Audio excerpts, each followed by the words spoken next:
apakah menurut saudara ahli, hal seperti ini tidak boleh diadili? Karena bagaimanapun juga kan persoalan ini kan terkait dengan keadilan para pemilih. Itu yang pertama yang saya tanya kepada saudara ahli. Kemudian yang kedua yang saya mau tanya kepada saudara ahli, kalau kita lihat teks dari Undang-Undang Dasar dan Undang-Undang Mahkamah Konstitusi itu sama persis isinya. Terkait dengan kewenangan Mahkamah Konstitusi dan dalam hal memutus perselisihan ini. Yang dikatakan memutus perselisihan tentang hasil pemilihan umum. Nah, kemudian terjadi penyempitan ketika dalam undang-undang pemilu. Ya. Pertanyaan saya adalah, apakah menurut saudara ahli ketika menjalankan kewenangannya ini yang diberikan oleh Undang-Undang Dasar dan undang-undang langsung tentang dirinya sendiri, Mahkamah Konstitusi boleh menyimpangi itu untuk mengikuti ketentuan undang-undang yang lain? Atau menurut saudara ahli mereka harus stick kepada menjalankan. Anda menyaksikan Breaking News Kompas TV yang disiarkan langsung dari Gedung Mahkamah Konstitusi Republik Indonesia. Saya Adisi Larasati. Saudara, hari ini Mahkamah Konstitusi menggelar sidang sengketa perselisihan hasil pemilu di Mahkamah Konstitusi yang hari ini berlanjut dengan agenda mendengarkan keterangan ahli dan juga saksi dari pihak terkait. Dalam hal ini adalah Prabowo Gibran. Tim hukum Prabowo Gibran sudah menyiapkan ada 14 orang yang terdiri dari 6 ahli dan juga 8 orang saksi. Seperti yang kita ketahui bersama, saudara, kemarin Mahkamah Konstitusi sudah memanggil sejumlah saksi untuk mendengarkan keterangan dari saksi dan juga ahli dari pihak termohon, yakni KPU dan juga Bawaslu. Salah satu yang menjadi fokus pembuktian dan juga perdebatan kemarin adalah soal sistem informasi rekapitulasi KPU Republik Indonesia. Dan hari ini saudara, kita akan mendengarkan langsung dari Gedung Mahkamah Konstitusi bagaimana keterangan dari ahli yang dihadirkan oleh pihak terkait. Sejauh ini saudara sudah ada 3 orang ahli yang dihadirkan dari pihak terkait, yakni ada sejumlah nama yang sudah dihadirkan dan langsung saja kita ikuti bersama keterangan dari ahli berikut ini kepada Anda. Mencoba mencari keadilan yang seadil-adilnya. Bukan hanya soal prosedur dan bukan hanya soal TSM saja. Terakhir di putusan MK dalam sengketa di tahun 2019 itu ada mungkin 10 atau 11 argumentasi yang dibahas satu demi satu oleh MK secara mendalam. Nah, hal-hal ini kalau kami analisa, tampaknya tidak sesuai dengan materi yang tadi pemohon sampaikan atau ahli sampaikan yang mencoba membatasi kewenangan MK. Nah, bagaimana pendapat ahli tentang upaya MK ini untuk mencari keadilan substantif? Apakah hal itu tidak dapat dilakukan? Cukup majelis. Cukup ya. Dari termohon, Bawaslu, cukup dari hakim, cukup. Baik, silakan ahli untuk menjawab singkat-singkat saja, Prof. Terima kasih Yang Mulia. Kalau kita melihat pasal 24C Undang-Undang Dasar dan kemudian kita bandingkan dengan kalau kita menelusuri original intent dari keberadaan pasal 24C ayat 1 dan 2 itu sebenarnya di situ akan memberi gambaran bahwa sebenarnya di dalam ketentuan pasal 24C itu sebenarnya kewenangan mahkamah adalah bersifat limitatif. Limitatif dalam arti bahwa dia harus melakukan penilaian dan memutus perselisihan tentang hasil. Jadi semuanya dikembalikan kepada hasil. Bukan berarti tadi menjawab pertanyaan beberapa aspek bahwa hasil di sini tidak hanya sekedar menghitung angka-angka saja. Tetapi seperti tadi yang saya gambarkan, pendapat saya adalah bahwa sebenarnya yang dicari itu adalah terkait selalu konsepsinya pada sisi perolehan hasil. Apakah di dalam perolehan hasil yang ditetapkan oleh KPU itu terdapat cacat atau terdapat fakta dan data yang memang tidak sesuai dengan itu. Itu pandangan saya yang pertama.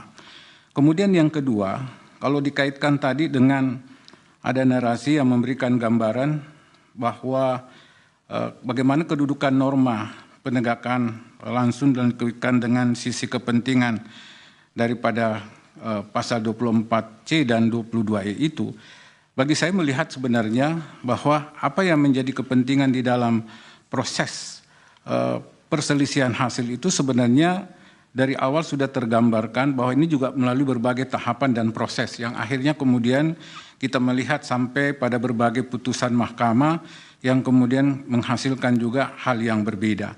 Misalnya kita melihat bahwa pada satu sisi kita juga melihat sisi penegakan hukum yang dilakukan oleh mahkamah di dalam menolak permohonan karena secara langsung sebenarnya tidak berkaitan dengan persoalan perolehan hasil. Kalaupun kemudian tidak pernah juga terbuktikan bahwa ada unsur perolehan hasil itu yang dinyatakan cacat atau tidak sesuai, kemudian membandingkan antara fakta dan data yang diajukan, kemudian dengan hasil penetapan perolehan suara yang dilakukan oleh KPU dalam hal ini. Sehingga menurut saya itulah hal yang penting dan perlu terpahami dengan baik.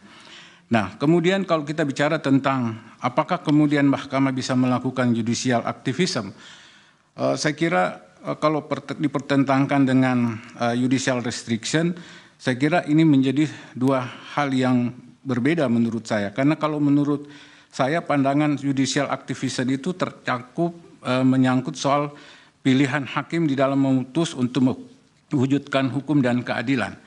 Dan tentu kebebasan hakimlah yang diutamakan dalam praktek seperti itu. Sedangkan pada sisi judicial restriction, memang pembatasan itu jelas.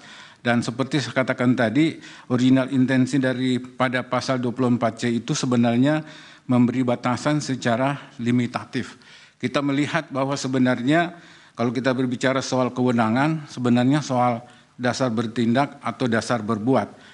Nah, di dalam konsep hukum administrasi selalu dinyatakan tidak ada suatu tindakan perbuatan yang dilakukan tanpa dilandasi dengan dasar bertindak atau berbuat. Manakala ada tindakan perbuatan yang dilakukan di luar yang bukan menjadi kewenangannya, maka ada dua konsekuensi, apakah terjadi perbuatan melampaui kewenangan, perbuatan sewenang-wenang, atau kemudian ketidakberwenangan atau onbefugheid. Nah, sehingga dengan demikian menurut saya sisi kepentingan di dalam melihat hal aspek terhadap frasa memutus perselisihan tentang hasil pemilihan umum, kata tentang itu juga sebenarnya bagi saya adalah menunjukkan limitasi terhadap apa sebenarnya yang akan dipersoalkan, apa yang akan diputuskan sebenarnya. Karena kata tentang itu selalu merujuk kepada suatu hal, suatu perihal tertentu.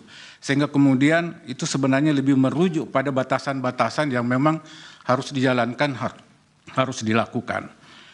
Nah, mengenai perlunya pertimbangan, tadi ada petitum, kemudian menginginkan adanya diskualifikasi, kemudian apakah dikaitkan dengan jadwal seandainya ada proses diskualifikasi.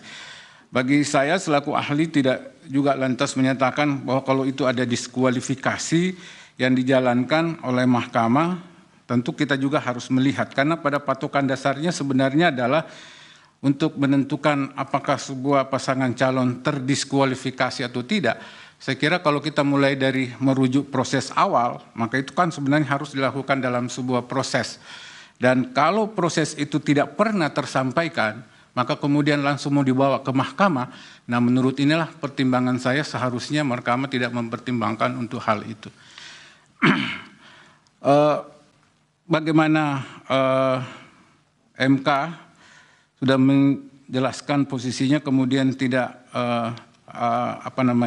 tidak mempersoalkan lagi. Bagi saya sebenarnya kalau kita melihat merujuk pada berbagai putusan yang dijalankan oleh MK, maka kemudian kita bisa melihat bahwa hal yang ingin dijalankan oleh mahkamah menurut pandangan ahli adalah bahwa kalau sesuatu hal itu memang masih menjadi hal yang samar dan tidak begitu jelas, sehingga kemudian dia harus melakukan sebuah proses penilaian yang mandiri untuk sampai kepada sebuah keputusan.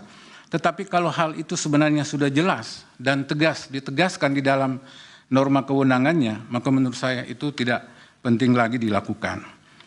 Kemudian tadi saya sudah mengungkapkan mengenai perselisihan hasil pemilihan tidak hanya berupa angka-angka, dan ini seringkali disebut sebagai bahwa mahkamah jangan sampai bertindak berfungsi sebagai mahkamah kalkulator. Makanya dari awal saya menyatakan dari praktik dan putusan mahkamah sendiri, saya tidak melihat bahwa mahkamah hanya mempersoalkan angka-angka saja.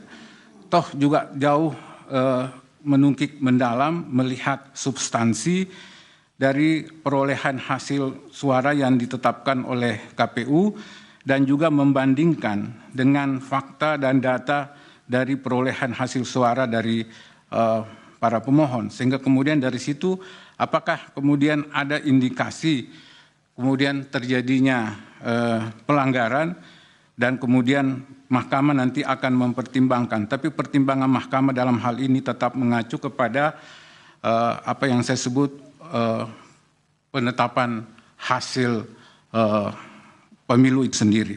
Jadi dia tidak boleh keluar daripada bagaimana mempersepsi perselisihan hasil itu dengan tetap mengacu pada apa yang dijalankan. Kemudian yang berikutnya adalah saya juga tidak bisa melakukan penilaian secara subjektif terhadap frasa yang kemudian dinyatakan bahwa ada proses yang sesat di dalam konteks ini. Sebagai ahli pandangan saya bukan dalam kapasitas untuk menilai sebuah kesesatan, sebuah proses, karena nanti juga akan dibuktikan oleh mahkamah sendiri di dalam putusannya. Apakah hal itu sebenarnya bisa dijalankan atau tidak. Kalau kita bicara tentang Undang-Undang Dasar dan kemudian melihat pada apa proses-proses yang dijalankan selama ini, misalnya tadi ada anggapan penyempitan Undang-Undang Pemilu, saya kira kalau saya melihat bahwa kelahiran Undang-Undang Pemilu sekarang ini karena dulu ada proses-proses yang dijalankan di dalam penyelenggaraan pemilu dan juga berdasarkan pada proses sengketa yang ada di Mahkamah Konstitusi dan juga pertimbangan-pertimbangan mahkamah sendiri, maka kemudian dilakukan proses perbaikan dan kemudian muncullah norma yang ada di dalam ketentuan undang-undang sekarang yang kemudian membagi sisi kewenangan penyelesaian sengketa itu sehingga semuanya tidak bertumpu kepada mahkamah sendiri untuk bisa menyelesaikannya. Nah, apalagi kalau misalnya pelanggaran-pelanggaran yang bersifat administratif, kemudian juga kalau misalnya sengketa proses yang sebenarnya harus segera sudah mendapatkan keputusan. Kemudian bagaimana menemukan teks kalau misalnya menyimpan dari ketentuan Undang-Undang Dasar. Nah, saya kira kembali lagi kepada apa yang menjadi kepentingan di dalam mahkamah memutus perselisihan hasil pemilu yang tentu saja menurut saya koridornya ada pada sisi kepentingan itu. Tentu mahkamah akan mempertimbangkan secara cermat dan kemudian kalau ini dikatakan bagaimana menemukan teks yang sesuai, saya kira juga perlu secara hati-hati menurut pandangan ahli untuk bisa kemudian menelurkan sebuah norma yang kemudian tiba-tiba tidak bersejalan dengan kewenangan yang selama ini diberikan oleh Undang-Undang Dasar terhadap kepentingan perselisihan hasil pemilu itu. Yang terakhir menurut saya bagaimana mahkamah menjaga konstitusi secara seadil-adilnya, ya tentu ini dikembalikan kepada mahkamah untuk kemudian bisa menilai, memutus tentu dengan tetap koridornya pada perselisihan hasil. Saya kira kalau juga merujuk pada apa yang disebut sebagai keadilan substantif, tentu ini akan merujuk pada sebuah parameter seperti apa pemahaman kita terhadap keadilan yang substantif itu. Apakah keadilan substantif bersumber pada sisi proses Apakah memang ada hal-hal yang memang secara substantif di dalam proses itu memang tidak memberikan jalan lain untuk kemudian bisa menetapkan bahwa ini bertentangan keadilan substantif. Bagi saya sebenarnya itu masih dalam koridor yang bersifat subjektif. Demikian Yang Mulia.